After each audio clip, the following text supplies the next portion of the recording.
What is up, chat? It is Stranger Social Media Manager Christian here with a brand new, totally work-sanctioned segment that we are calling In the Weeds, where every once in a while we're just going to explore some different aspects of cannabis culture.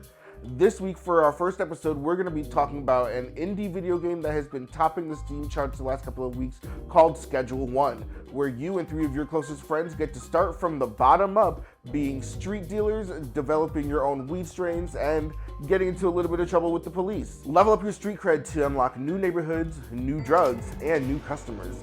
And honestly, the best part of any simulator game is when it's a co-op game, because there's a job for you and all of your friends. I like to handle managing our inventory and making sure that all of our drug processes are automated and that we always have bulk product to sell. I have friends who like to go out and just manage our street pushers. They like to get new customers for us to sell to. And I have friends who really just act as enforcers and beat up the cops behind us whenever any of us develop any heat on the streets.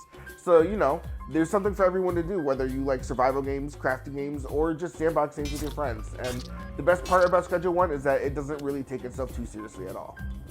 Alright, so if you're deciding to give Schedule 1 a try out for the very first time, here are my 5 big tips that I wish I knew when I first started playing.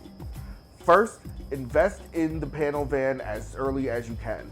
And this is, serves 2 purposes. First off, the storage that you get in the game, early game, will probably be enough, but even the largest shelves that you can get only have 8 slots per shelf, whereas the van itself, I believe, has 16 slots. So the van gives you extra storage when you run out of space on your shelves in your warehouse, but when you're buying materials to do your mixes and come up with new strains for your drugs, the storage van makes it really easy to transport those materials back and forth from the gas stations to your warehouse without having to order online, wait 5 hours for your shipment to come in, and have to pay the $200 delivery fee. My next big tip is for those of you who are looking to make as much cash as possible, and that is to invest in one recipe that you use to develop and sell in bulk.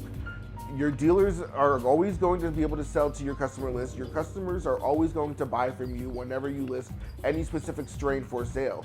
So you optimize your strain, find one that makes you a decent amount of money, and then produce that strain in bulk. You can always create your unique mixtures for developing new customers according to their taste, but it's really not feasible to make a bunch of money off of a million different strains as opposed to just having one strain that you can produce 100 bricks of and move that between all of your dealers. Our third tip kind of ties in with the second tip, which is to give your bulk orders to your dealers. When you get the game, you can eventually go from individual baggies to jars of 5 to bricks of 20. If you give your dealers bricks of 20, they'll automatically break them down into jars of 5s and the single baggies as customers demand them. The secret here, though, is make sure you leave some inventory slots empty for those dealers, because if you load them up with bricks and they don't have any slots to break down into smaller baggies, they're not going to be able to do that, and they won't sell to any customers because no customer in their right mind is buying an entire brick at a time. Our fourth tip here today is learn how to use the automation as quickly as possible. This is going to make your mass production and your bulk production of your main strain that you're selling so much easier. If you learn how to leverage your automation, you'll have chemists that mix all of your products for you. You'll have botanists that grow all of your strains for you. You'll even have a dude to pick up your trash for you so that you can turn your trap house into a trap home. All you really need to do is make sure that your supplies are always stocked and everything else will run itself. And finally, our last tip that you need to know for getting started in Schedule 1 is strategize your dealer customer list.